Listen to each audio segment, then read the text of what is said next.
Have you ever felt like something's wrong, but you can't explain it?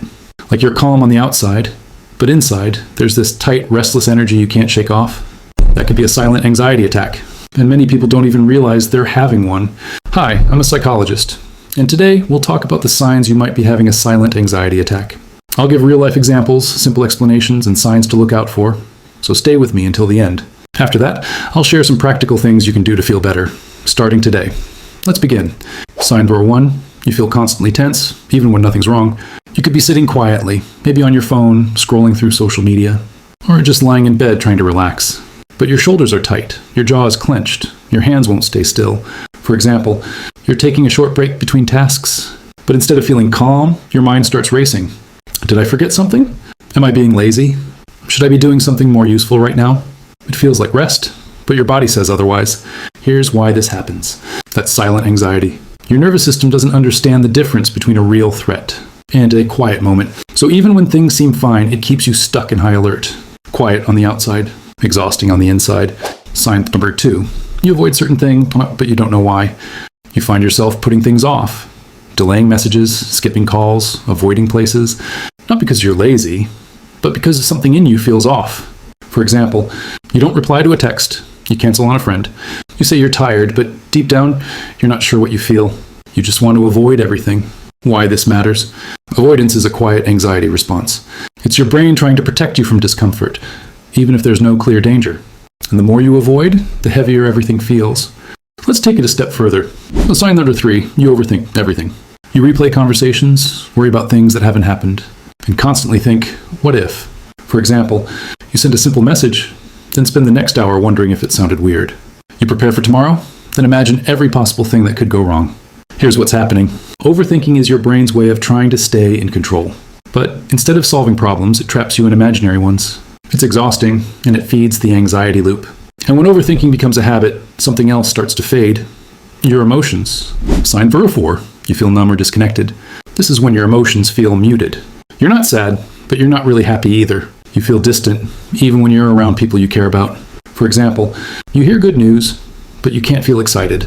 You're at a gathering, smiling, but deep down it feels like you're just going through the motions. What does this mean? This is emotional shutdown. When anxiety stays too long, the mind tries to protect you by turning off feelings. It's a survival mechanism, but it also disconnects you from joy. Let's talk about another way silent anxiety shows up, especially at night. Sign number 5. You have trouble sleeping, even when you're tired. Your body's exhausted, but your mind won't stop talking. You lie in bed, eyes closed, but your thoughts keep spinning. For example, you remember something embarrassing from 5 years ago. You make tomorrow's to-do list in your head. You imagine worst-case scenarios that probably won't happen. Here's why. Anxiety doesn't follow a schedule. When everything's quiet at night, that's when your mind gets louder. And without rest, everything feels harder the next day. And finally, let's talk about the signs you can feel in your body. Sign number 6. You have physical symptoms, but no clear cause. Tight chest, racing heart, headaches, stomach issues. But when you go to the doctor, they say everything looks fine. For example, you suddenly feel lightheaded. Your chest feels heavy. You think, am I sick? What's happening to me? But it's anxiety showing up in your body. Why this happens? When your brain feels unsafe, your body reacts. Even without danger, your body acts like there is one. That's the silent part, because no one can see it, but you feel all of it. So now that we've gone through the signs, let's talk about what you can actually do. So what can you do? First, don't blame yourself. Silent anxiety attacks are real. You're not being dramatic, you're not weak. Second, try this. Start by checking in with your body. Are your shoulders tight? Is your jaw clenched? Take a deep breath, stretch, place your feet on the ground. Third, name what you feel. Even if it's just, I feel tense, or I don't feel okay today, naming it is the first step to calming it. Fourth, try grounding techniques. Use the 5-4-3-2-1 method. Name 5 things you see, 4 things you can touch, 3 you can hear, 2 you can smell, and 1 you can taste. This brings your mind back to the present moment. And lastly, talk to someone safe. Sometimes the simple act of saying, I'm not okay, is what opens the door to healing. Final message.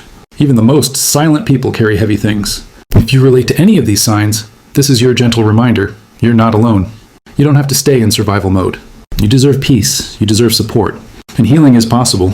Let this be your sign to slow down and start again, softly. And if you found this video helpful, consider subscribing. More calm, clear, and supportive videos are on the way. See you in the next one.